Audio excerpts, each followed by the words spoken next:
quiero leerle una pequeña reseña de la Fundación de Guaraní A.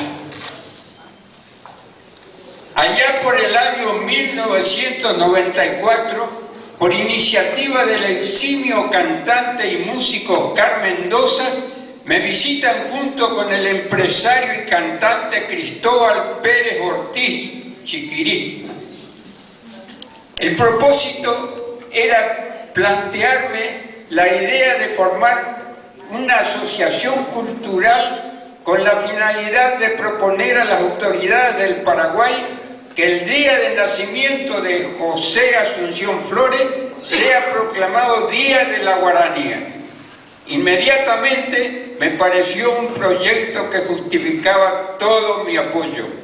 Es así como junto con un grupo de muchachos jóvenes y entusiastas se creó la Asociación Cultural Guaraní A, cuya presidencia me ofrecieron.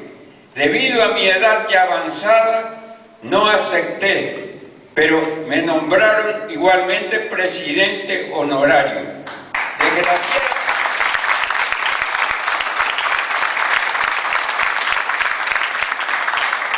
Desgraciadamente, algunos ya están ausentes, pero yo sigo en la lucha tratando de apoyar al conjunto de personas honestas y honorables que en la actualidad ya cuentan con un local propio.